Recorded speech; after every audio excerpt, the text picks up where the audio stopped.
Here we go again. Hey houseplant friends, welcome back to my YouTube channel. Raven, say hi.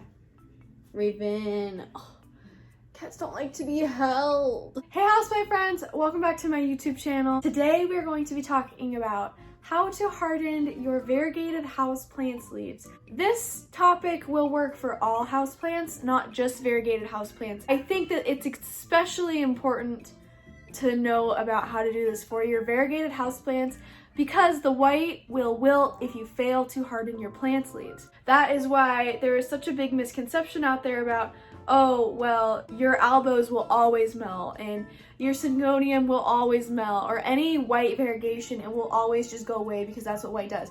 Well, that's not true. That is actually, I don't know if you've seen plants growing outside that are variegated, but those plants aren't melting. And that's because those plants are hardened. Today we're going to talk about how to harden your variegated houseplants, as well as how to harden your regular houseplants. Lucky for you, the situation is exactly the same. However, I think that this is especially important so that you don't lose your expensive, maybe inexpensive, maybe they're memorable houseplants that are variegated. We don't want those guys to die.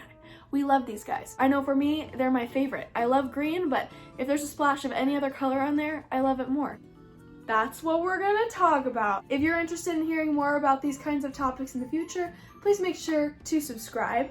Please like this video and go ahead and turn on that notification bell so that you are always notified whenever I post a video, which is every day. Let's roll into how to harden your houseplants. Also, I think I might put my hair up. I'm not really feeling it down today.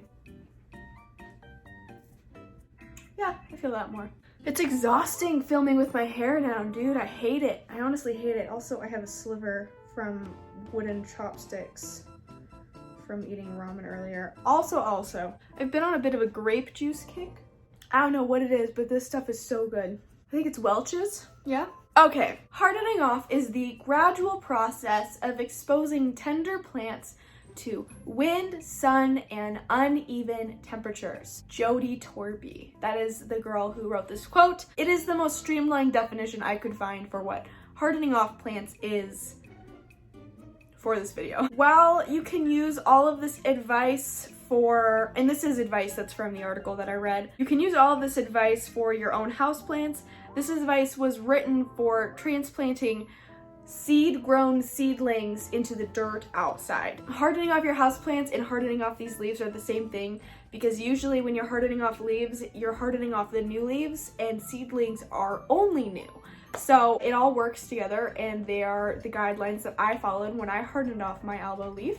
One of the best things that Jody says that you can do to harden off your plants is to place them outside for a couple of hours a day to kind of expose them to wind, uneven temperatures, and sunlight, direct and indirect. When you first are exposing the plants outside, you are not going to want to put them in direct sun, but then over time you'll want to put them in direct sun for a little bit longer and a little bit longer. Keep in mind, if it is a shade-loving plant or a sun-loving plant, you're going to want to follow those rules for your houseplants. Like, you're not going to want to place a begonia in direct sunlight, nor are you going to want to place a philodendron in direct hot sunlight. The process of hardening off your leaves can be as short as 1 week to as long as 6 weeks, assuming that you're doing it, correctly. The number one reason why the white on plant leaves melts, or sometimes green plant leaves melt, is because your plant never hardened off. Green plants usually do not need to be hardened, so don't worry about, needing to take your green plants outside as long as they're full green. What we're talking about are pretty much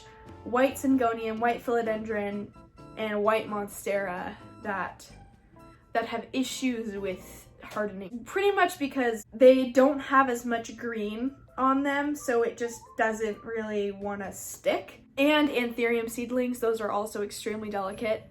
Those are all plants that do need help and will need a little bit more attention than about once a week. Hardening off in gardening terms means the amount of time it takes for a new leaf to acclimate to its new environment. Certain plants have a very hard time hardening, and they can be described by doing, as what I've said a couple times in different videos, as melting, where they just kind of wither away. They might not have a bacterial infection, but the leaf is dying, especially the white part, and no amount of cutting away the infection stops it because your plant is too soft and it's just not hardening. This is what a soft, Monstera leaf looks like that has melted. I don't know if you can tell, but this thing bends. By the way, this thing's a lost cause, so like, don't worry. I've just been trying to keep it alive so I could film this video. It has the typical signs of root rot, because even though I've tried my best, this thing it's a goner. The only one of my Monstera Albos that I was able to save is already in the greenhouse, and it's thrown out a new shoot, a new friend. But you can see how easily this bends. It's when you touch it, which you can't touch, but it's flimsy, feels like it could tear. And then obviously this is what the melting looks like. That is unstoppable. You've seen that it does stop when it gets to the green. This part here is a minty green and it's already slowed down in the last couple of weeks, but this was my favorite leaf. The white side was fenestrated, and this is what it looks like when your plant never hardened and is deciding to kill itself. And then for measure, here's a healthy leaf. You can see that it's even thicker on the sides. Just all together when you move it. Here, you can even see here when I move this leaf versus when I move this. This is much more stiff versus this is. Now we're gonna talk about my experiment, how I hardened a couple of my plants, and how you can replicate that in your own house. First of all, I followed pretty much all the main guidelines. Fluctuating temperatures, wind, and different light exposure. The definition says sunlight, but we're not gonna get that indoors, so by changing how much light you put directly onto the plant, you can kind of mimic the sun going up and down at night, giving it different amounts of sun exposure. When it comes to fluctuating greenhouse humidity, my humidity in my greenhouse drops to about 70% at night and is usually about 95 to 100% during the day. I like it to be 100% for the most part because it condenses on the top of my greenhouse. The water droplets then bubble together and fall, and that imitates rain, which falls on the plant leaves, and that imitates them being outside, getting rained on. Also, the differences in humidity indicate different environments. So by having it drop down to 70%, which is a lot less, then back up to 100%, it gives them the feel that they're outside in a rainforest or in Florida or anywhere that's really humid, where the humidity goes up and down depending on the day, depending on the circumstances. Another thing I do to help my plants experience rainfall is I like to fill my greenhouse with fog. This pretty much, it fills up the greenhouse so much that I can't even see through it. I did recently just get a warm mist humidifier, which does not dispense fog, though, because it's so hot, because the humidifier boils the water and then dispenses basically just hot air. You don't really get to see the water droplets as big as you do when fog is visible, with the much bigger water droplets are in the air, but it just kind of fills the greenhouse with warm humidity. Doing that has kind of changed it. You can see through it because it's not fog, it's warm humidity, not cold humidity, which is, by the way, better for your plants. Another thing I've been doing is taking this here little Albo outside for about 1 to 2 hours every single day so that it can experience outside world where plants normally live, not inside. And that I find helped the most besides the in here. So my greenhouse temperatures also go down to like, I think they go down to 66 at night, and then they get up to about 85 degrees during the day. But with this warming mist, when I have the humidifier going, it gets up to about 93 degrees. So, sorry. But yeah, definitely take your plant outside. Make sure that you're wary about where you're placing it outside. You don't want animals to come and eat your plant. You don't want your dog or your cat to get at your plant. Make sure that you don't put it anywhere where it might fall over. Take your plant outside. Give it some fresh air. It'll like that. But depending on where you live, don't leave your plant outside for too long. I do 1 to 2 hours a day. Another thing that helps is my fluctuating house temperatures.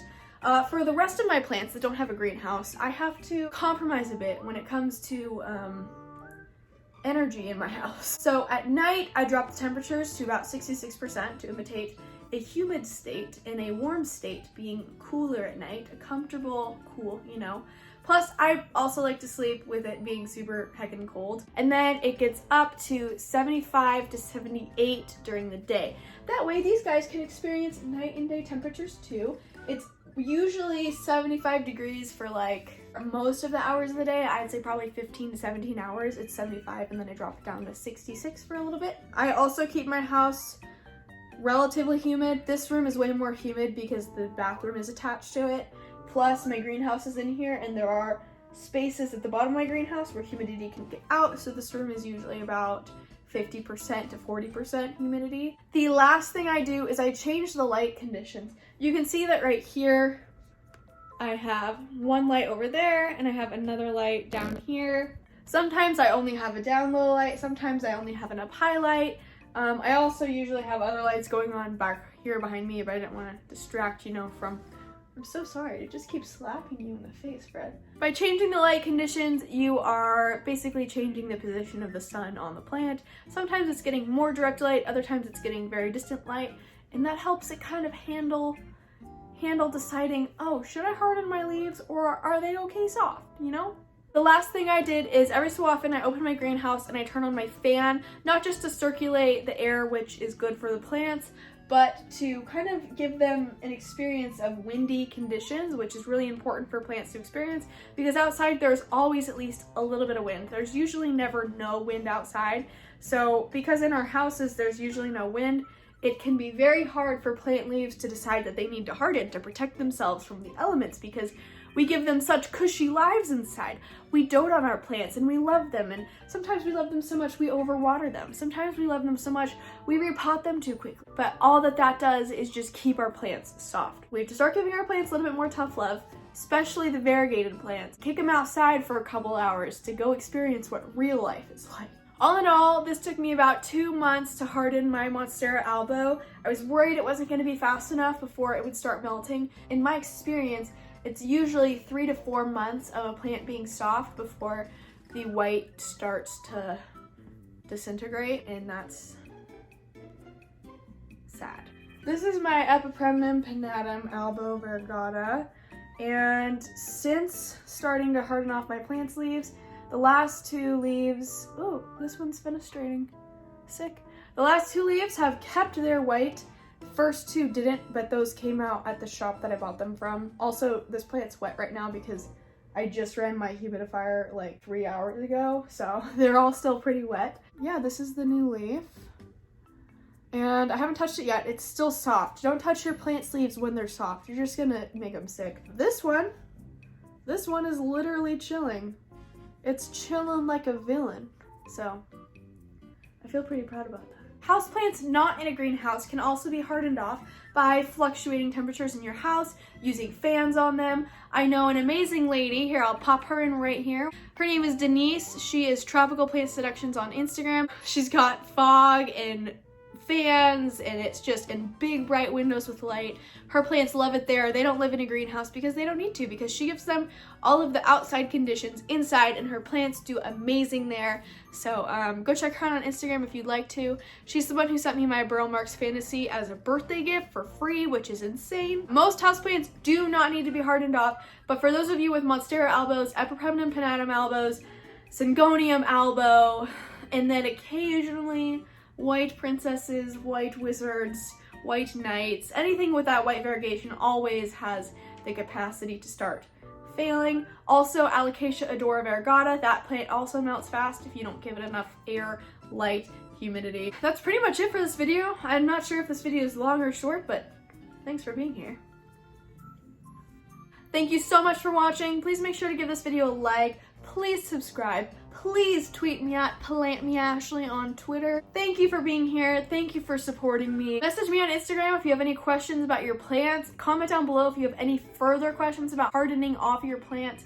It really is a pretty easy process once you can get it down. I've done it 3 different times here with my Syngonium, my Monstera, and my Epipremnum pinnatum albo. So I have all the confidence in the world that you can do it as well. Let's keep our albos from melting, guys. We don't have to let them melt. Maybe they'll crisp, you know, if you give them too much light, but that's already after they're hardened. Anyways, thank you guys so much for watching. I will see you in the next houseplant video. Bye.